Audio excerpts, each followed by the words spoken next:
The Sahel, a ribbon of land across Africa, from the Atlantic Ocean to the Red Sea it stretches, a place of vastness. Underneath a sky that goes on forever, the land changes. Golden sands shift into grasslands, acacia trees stand tall. It's a beauty that takes your breath away, but beauty hides hardship. Life in the Sahel is a fight. The sun beats down, water is scarce, families struggle to survive, every day is a test. Finding food, finding water, hoping for a better tomorrow. This is the reality for millions. Across this land, you meet resilience. You see it in the eyes of a mother. She walks miles for water. You see it in the smile of a child, happy for a simple meal. The Sahel is a story of two sides, struggle and strength hand in hand. The Sahel holds a strange truth. Beneath its surface, riches lie hidden: gold, uranium, resources that could bring wealth. Yet, the people remain poor. How can this be? The reasons are many. Climate change turns fertile lands into deserts. Governments struggle. Corruption steals from the people. Outside forces exploit the land for profit, leaving little behind for those who need it most. Niger tells the story best. A land rich in uranium. The world needs it for power. But Niger remains one of the poorest countries. Its people don't benefit from their own treasures. This is the paradox of the Sahel.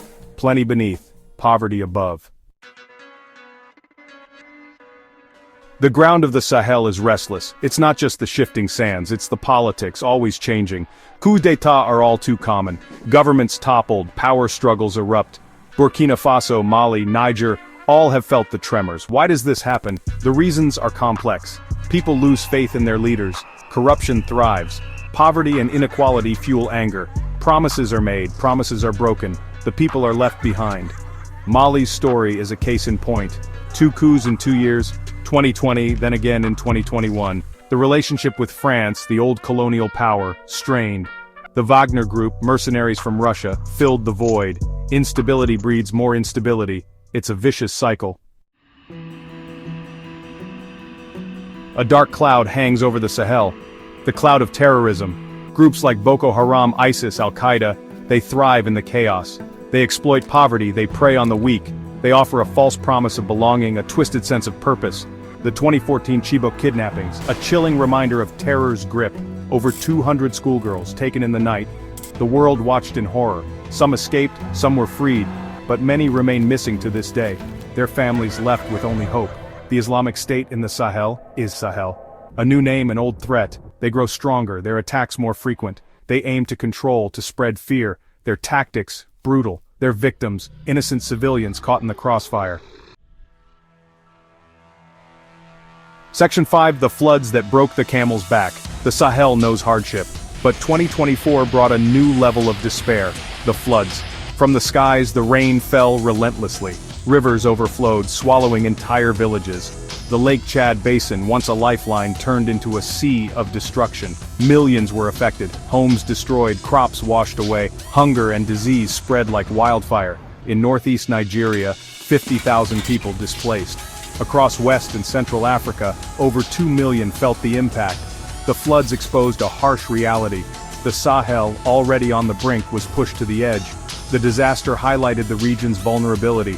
It was a wake-up call for the world. A call to action, a call for help. Section 6, technology, a beacon of hope. In the darkness, there are glimmers of light. Technology, once a distant dream, is reaching the Sahel. It offers a lifeline, a chance for a brighter future. Innovation is taking root, bringing solutions to age-old problems. In Senegal, drones take to the skies. But these aren't for war. They carry medicine, reaching remote villages, saving lives. In Burkina Faso, the sun's power is harnessed. Solar panels bring electricity to communities off the grid for the first time. These advancements offer hope. They empower communities.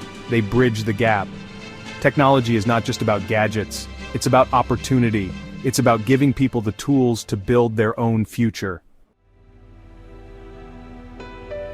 Section 7. Building a brighter future, brick by brick.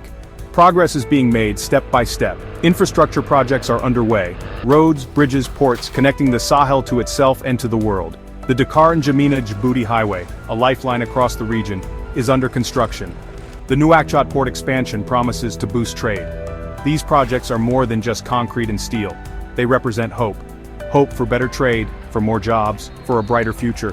They are symbols of a region determined to rise above its challenges. But there's still a long way to go. Corruption and mismanagement hinder progress. Funding is often scarce. International support is crucial. The world must play its part in helping the Sahel build a better tomorrow. Section 8. Stories of courage under the Sahel sun. Amidst the struggles there is incredible strength. The people of the Sahel refuse to be defined by their circumstances. They face each day with resilience, with resourcefulness, with hope. Their stories are an inspiration. Meet Amina, a young entrepreneur from Mali. She started a small business selling handmade crafts. She supports her family, she empowers other women. She's a symbol of the Sahel's entrepreneurial spirit. Then there's Ibrahim, a teacher in Niger. Despite limited resources, he's dedicated to educating the next generation. He believes that education is the key to breaking the cycle of poverty. He's a beacon of hope for the future. These are just two stories among millions. Stories of courage, of determination, of hope. They remind us that the human spirit is unbreakable. They are the heart and soul of the Sahel. Section 9. A Shared Destiny, Sahel and the World. The Sahel's story is not just about Africa, it's a global story. A story of interconnectedness, of shared challenges and responsibilities. The world cannot afford to ignore the Sahel's plight. Climate change, terrorism, poverty, these are not just African problems, they're global issues. They require a global response. The international community must step up its support. Aid, investment, and collaboration are crucial. The Sahel is at a crossroads. The path ahead is uncertain. But one thing is clear. The future of the Sahel is intertwined with the future of the world. It's time to act, to show solidarity, to build a brighter future, together.